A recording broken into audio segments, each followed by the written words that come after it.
Hello, welcome to Family Therapy Podcast. My name is George Chacha.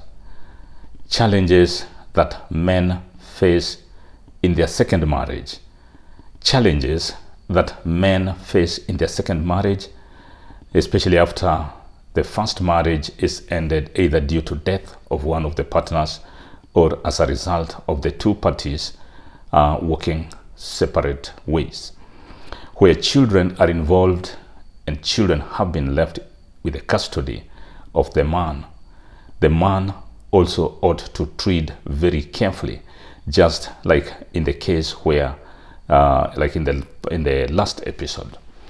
It's highly advisable that the man who has been left with the custody of the children takes into consideration that the life is not his alone, that there are other stakeholders, that there are other peoples whose life is at stake, whose peace, sustainability, and development is at stake. The man has to be aware that any slightest wrong move could have dire consequences in his life and in the mental health of his children. And therefore, the children being very key stakeholders in this relationship, their interest, their well-being, and most especially now their mental well-being ought to be taken into full account, into full consideration.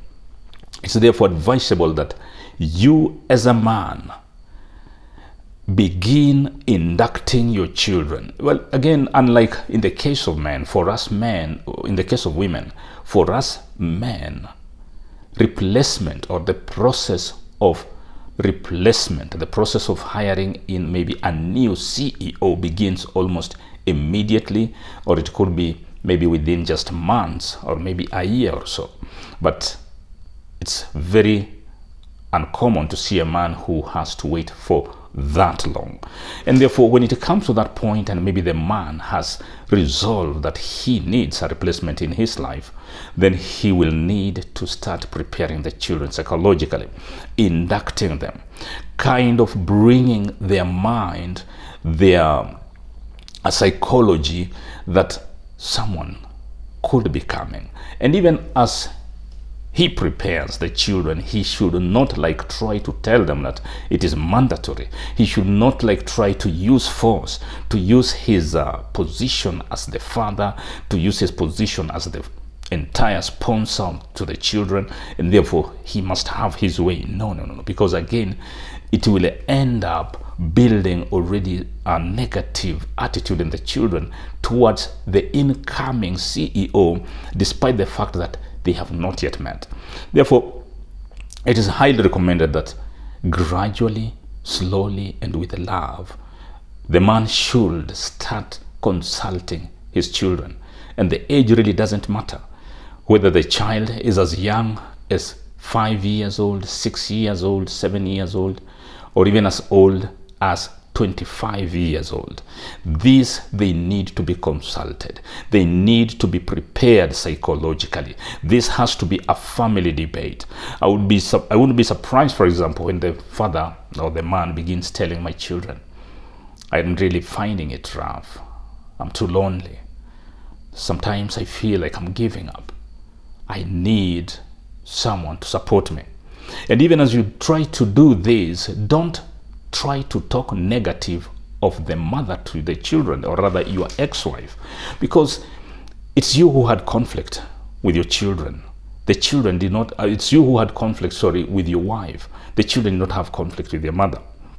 And therefore, even as you go about this, never paint the picture of their mother as some kind of a demon, as some kind of some evil spirit or a bad person who came into your life, or someone who abandoned you. Don't ever say that, because again, you will kind of be planting negative seed in the children. You will be planting some kind of resentment. And even these children, as they await, even at some point when you have brought in your second wife, these children will start comparing, will start evaluating her as to whether she is also a demon like their mother. And they will even try to force their perception, as to whether she is also a demon. They try to create a demon in her because you created a demon in their mother. Therefore, it's very important for you to treat very, very cautiously in recognizing that the woman who you call your ex-wife is the beloved mother to your children. Therefore, induct your children, consult with them, and when they are young, try to act a scenario where you don't necessarily bring in a whole new stranger, a woman stranger, into the lives of your children. Just popping up. All of a sudden, a woman has come in and there you are. Hey, this is your stepmother. This is your mother. From today henceforth, you will be calling her mother. From today henceforth, you will be accepting her, or she will be doing this and that. No, because again, when you do that, you lose it already. You see, these children already are scared. They're frightened, especially if they're young. They're frightened. They feel like maybe this woman has come in to take the position of her mother, which again is true. This woman has come in. She might be very rough on us. She will not be loving. She will not be tender like our mother was. So there is all that element of fear. You must recognize the forces that could be acting in these children, and their fears are valid. Their concerns are valid, and you have got to take all this into consideration. Woe unto you if, for example, your separation with your mother was violent.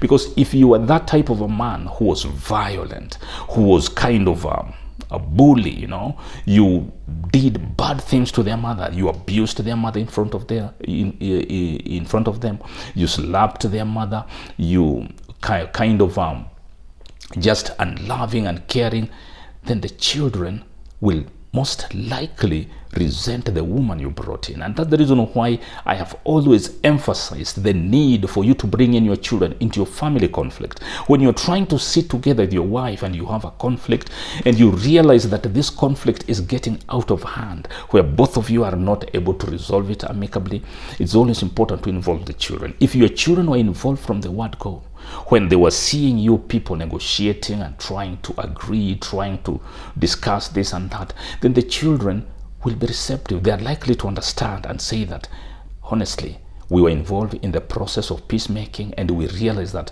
things were not really working. Maybe the best thing for my father and for my father and mother was to really go separate ways.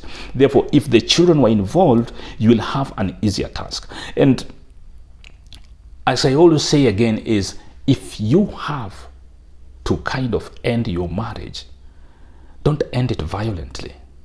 In fact, the word divorce is like using a hacksaw. A hacksaw cuts mbele na nyuma. It cuts to and fro, and therefore, meaning that the hacksaw will actually also be destroying you. It will be destroying the children. So rather than say that you're divorcing, just walk separate way. When you walk separate way, it means that you guys are just separating. You're just friends. You are not at war. Shake hands even as you leave. Take into consideration that you have lived with this person for quite a number of years. This person, or rather you have served each other. You have maintained and serviced each other one way or the other, and therefore you have so much in common. Therefore, it's quite important to evaluate all this around you. And if the children are old enough, maybe 15, 16, 17, 18, 20, it's also very important to bring them in, and you have to be also very, very strategic. You just don't introduce a stranger to your children that this is your mother, or this is my second wife, or this. It has to be a process, and it has to be gradual. Build the relationship. Start building, you start collecting, the relationship, the chords. Start collecting those magnetic field of connection and bond, so that by the time this partner, this woman comes into the life, the children have already accommodated, they have climatized themselves to the fact that there is a new person coming. And again, for the woman that you bring, it will be very important for you to actually, now unfortunately, in marriage there's not supposed to be conditions, but in this particular second marriage you have to make conditions. The woman has to know that she will have to treat, love, and accept these children totally, without any reservation.